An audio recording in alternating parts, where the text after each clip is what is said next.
tuning into Show and Tell Gospel. Listen, guys, we have been having so much fun Too much. we have even gotten to record. So I'm just asking you all now to bear with us. Bear with us, please. Okay, we apologize in advance. Buckle your seatbelts because it is getting ready to be a long, frosty ride. Okay. I like what you did there. Okay. I'm telling you, it's gonna be crazy. Frosty. All right. So you guys are tuning in to Show and Tell Gospel, where we are always busy keeping God famous. I'm your host, Paris L. Ritter, and my guest today is.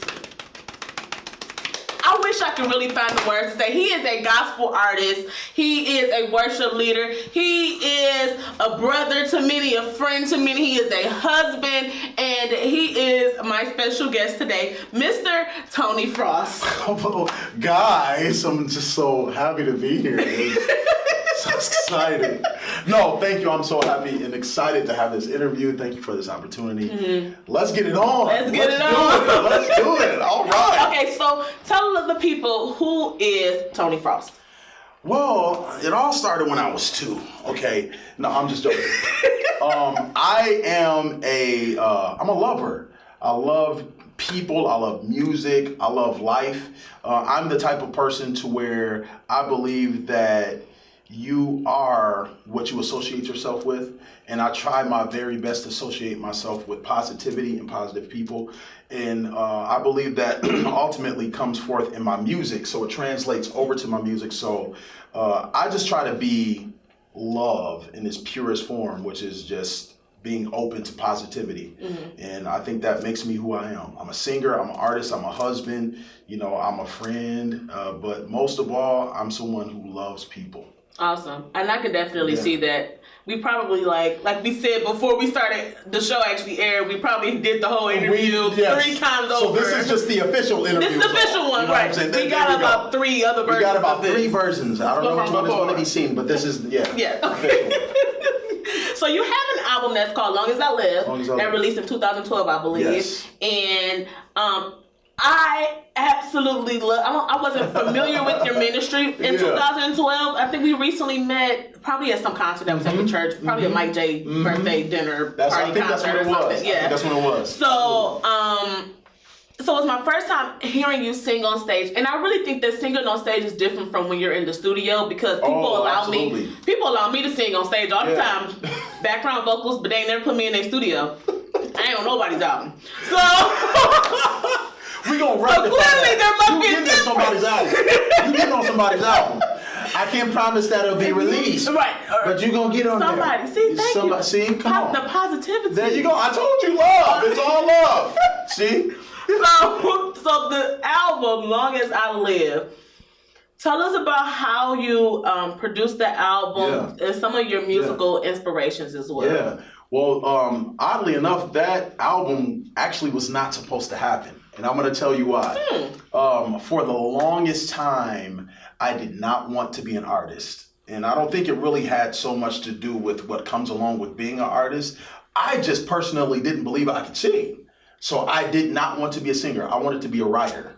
So, and the reason why I didn't think I could sing was because I didn't sound like what was popular at that time frame. You know what I mean? So there was a huge gap that I went through when it came down to singing and actually becoming an artist. What happened was the gentleman that produced my my album, name is Chip Dixon. One of the best producers I've ever worked with in my entire life. We actually kind of grew up together. He tricked me into doing this album. He tricked me. That trickster. That trickster. He said, Tony, you gonna do an album? I said, no, I'm not, sir. He said, yes, you are. I said, no, I'm not, sir. He was like, okay, all right. So what he did was he had me go in the studio and actually demo a song that he was doing for send it to somebody else. Then he replayed it and I was like, well, maybe I can give it a try and see how it goes. So from there is when we actually started to go into the studio and record As Long As I Live. And oddly enough, we had no plan at all.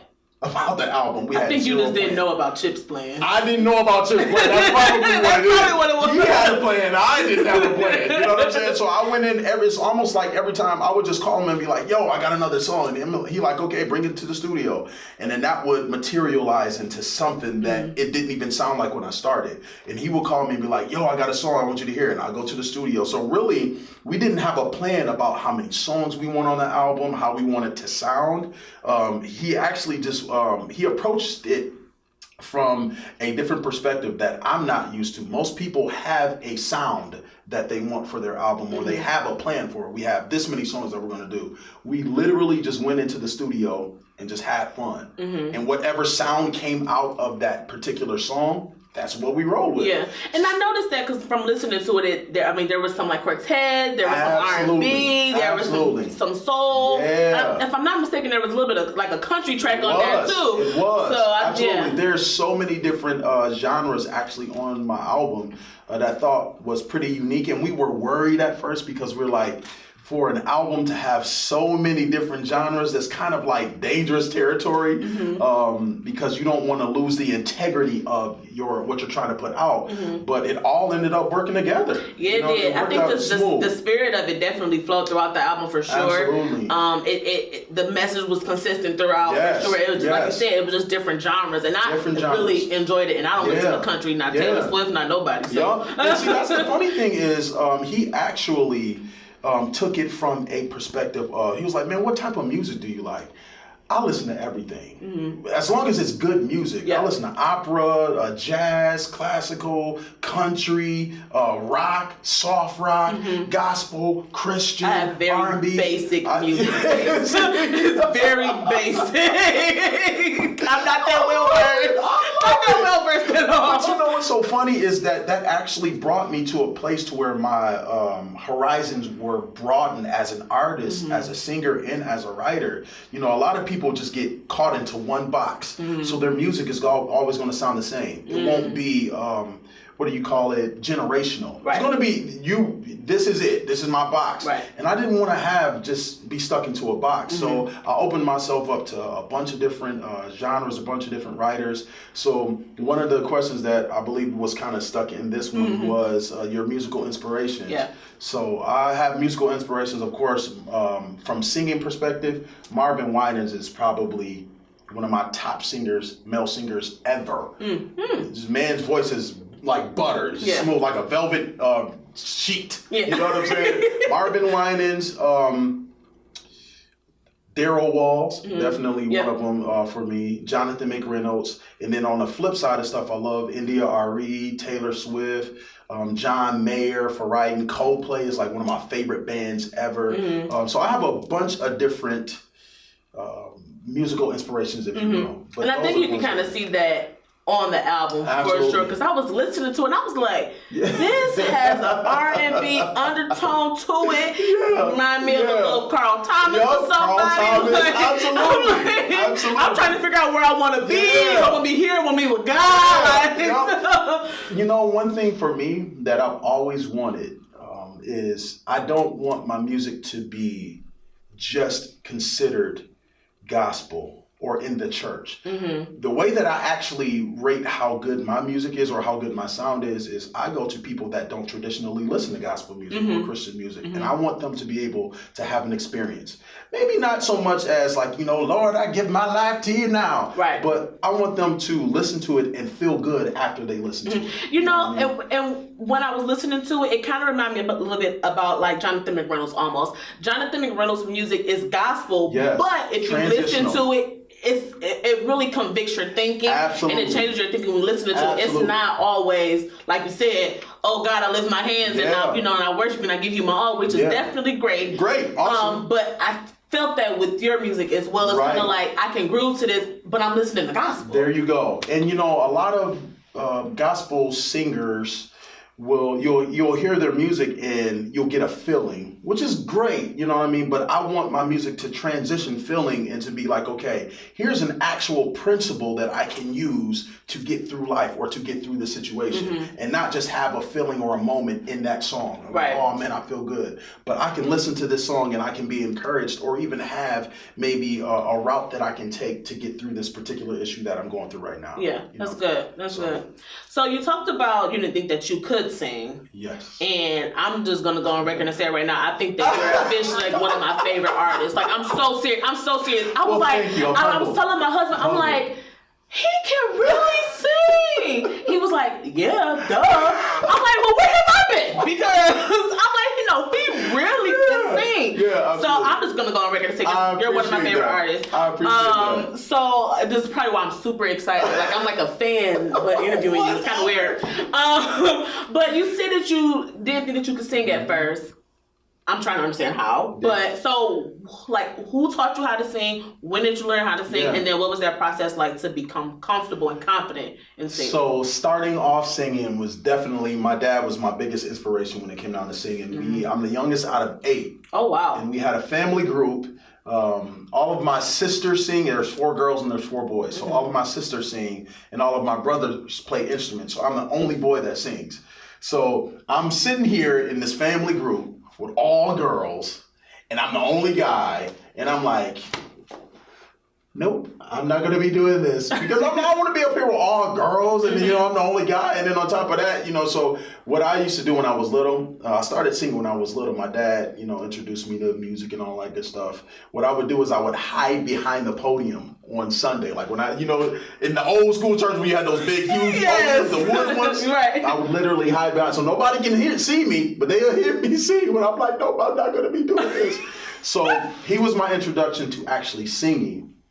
A really, really good friend of mine, Darren Patterson, was very, very, he played a pivotal role in me learning how to use my voice correctly. And like I said, because I didn't think that I could sing, I would just yell and scream and all that. And I'm trying to give you every run in the book and all that stuff. But Darren really helped me to kind of like fine tune my voice, helped me with my falsetto and all that good stuff. And then it transitions. It's like, there's phases I went through. So introduction with my father, fine-tuning my voice with Darren, and then when I got with Chip, man, that dude just revolutionized the way that I just could look at music just in general. And because of that, he taught me how to become a studio singer, and then how to translate that into an actual performance.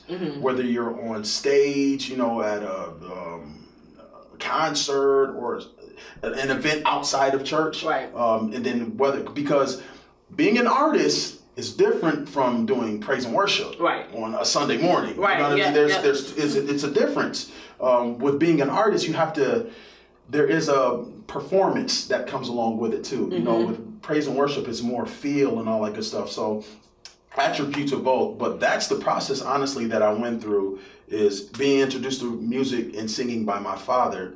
And then fine-tuning it with my friend Darren, and then Chip really teaching me about my voice, how to use it in a studio and outside of the studio. That's awesome. I never, other than the fact that ain't nobody ever put me in the studio to sing with them.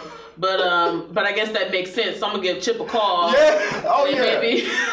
Maybe I'll be on Chip, somebody. take care of my girl, yo. You know what I'm saying? Like, it's done. There we go. Done deal. I will be on the next album coming soon. Coming soon. Book me, okay? I love it. So it's 2018. So the last album was 6 years ago. When is some new music coming? I am working on new music now. I don't have a solidified date where it's going to be coming out yet, but exclusive. You heard it here first. Boom! New music is coming. It's coming. It's coming, and I'm really, really excited about it too. I'm working with some awesome producers that have a really creative approach to music too, and it's kind of making me come out of my comfort zone. So I'm really, really excited about this new music that's going to be coming out. I think everybody's going to really enjoy it. But the best way for me to get that information out to people is to just follow me on social media and stuff, because I'll be posting updates of when the music is actually going to be coming out and when you can purchase it and support me and all that good stuff. Yeah. So why has it been such a long period in between the time? I'm actually glad that you asked that question, because just from a real perspective, I'm an indie artist.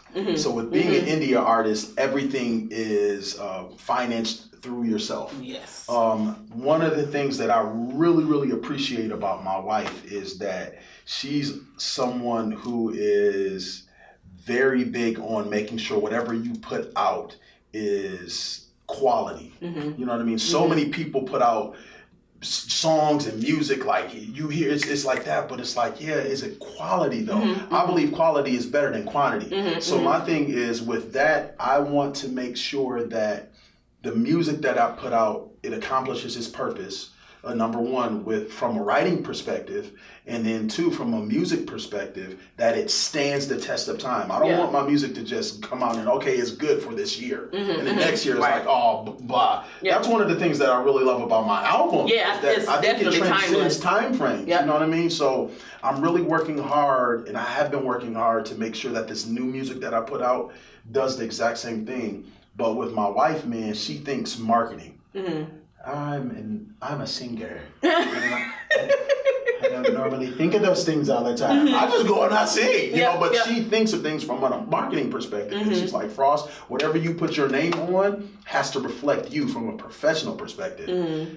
But that takes money, and that takes time. And my thing is, I'm willing to wait to put out quality instead of quantity. That's good. So that's why it's kind of taking this long to put out, and I'm actually glad, because I've gone through some situations in my life up to this period since I've released my last album up to now that has definitely contributed to the new music that I'm putting out. So that's good. I think it should really touch some people. So I guess along with your musical inspirations, life is inspiring this music. Yes. Life is probably my biggest inspiration for the music that I'm especially going to be putting out. You know, I think it really comes from, not that my album before didn't come from the heart, right? But this one, because of the things that I've gone through now, it really. Before, when I released my first album, I just got married. You know what I'm saying? So, well, I didn't just get married, but it was, you know, we were new in our marriage. You know what I'm saying? So now that I'm in my marriage, you know, and this new music is coming out, it is really, really putting like a new spin on things. That I think is really exciting and is going to help a lot of people. That's awesome. You know? And because it helps me. Now, just listening back to stuff, I'm like, oh, that's good. That's good. Pat on the back, Tony. Okay. Pat on the back. Thank you. I got to go back and apologize, or I got to go back and get this right. That's or I need to push through this. Or I got, you know what I mean? Sometimes you have to listen to your own stuff. And if you can listen to your own music and be encouraged and inspired by it, you know you got something special. That's good. You know you got something special. Awesome. Man. I'm so excited for the new music because, like I said, when I listen to the album, I do agree. I think that it definitely transitions through different time frames. It's definitely timeless music. My kids will probably be listening to it. So for sure. Okay, so let the people know again where they can and how they can get in contact with you. So I actually have a website that you can go to, www.frostyentertainment.com.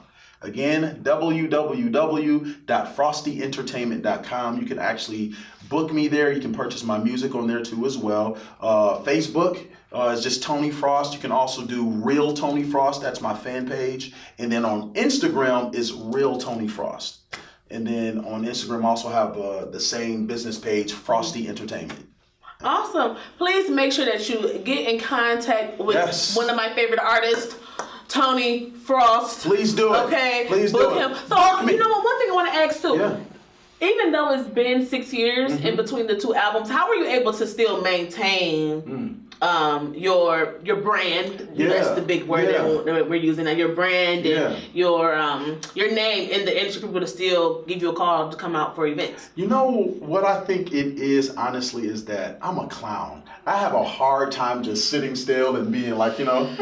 If only. Wait till y'all see the behind the scenes footage. The bloopers will take you out. You know what I mean? And I think that people want to experience real people. You know what I'm saying? And as an artist, people look up to you and they want to be able to touch you and they want to be able to experience you. And when they have an experience with you, they won't forget you. Yeah. No matter how long you go without putting out music, if you allow yourself to be touchable and you allow yourself to be reachable, people won't forget you. And I think that's one of the things that's kept me going for so long, is that I really try to speak to people on a real level. Yeah.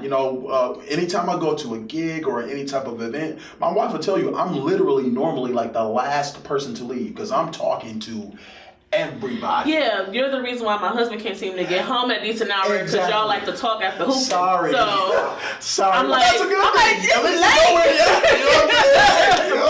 Right. At least I know where he at, somewhere running his mouth with Tony. Absolutely. So I love it, man. I love people. I love life. And I love God. And I think that's what keeps you connected to people, is when they experience realness, because you have so many artists out here.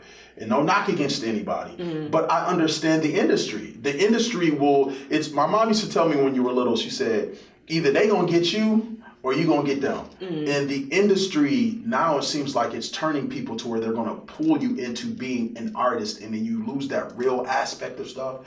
But I appreciate individuals, especially like Jonathan McReynolds. He opens himself up to everybody. We went to one of his concerts, and this dude talked to everybody.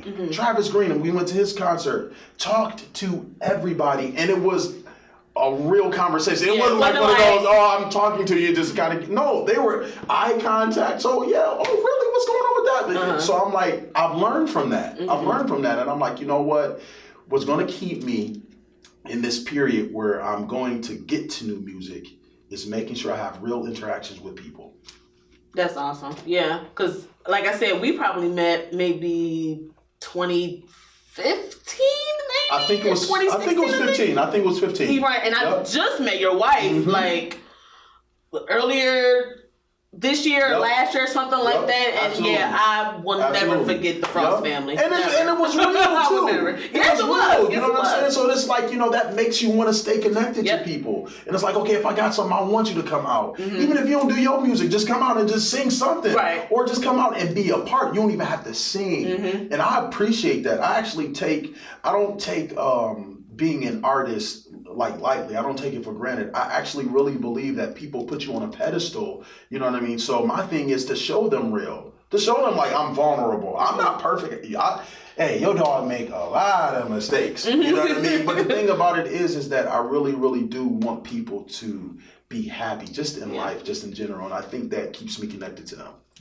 Well, if you want to be connected to an artist and you want to be around someone that's real and that's genuine, give Tony a call. Remind the people again where they can get in contact with you and how they can get your music. www.frostyentertainment.com. Facebook, Tony Frost or Real Tony Frost. Instagram is Real Tony Frost.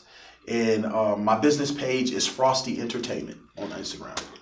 Guys, you have been tuned in to probably one of the livest episodes of Show and Tell Gospel with my guest, Tony Frost, and your host, You gotta give me one dab. One dab? One dab, just one dab. Okay. Yeah, boy.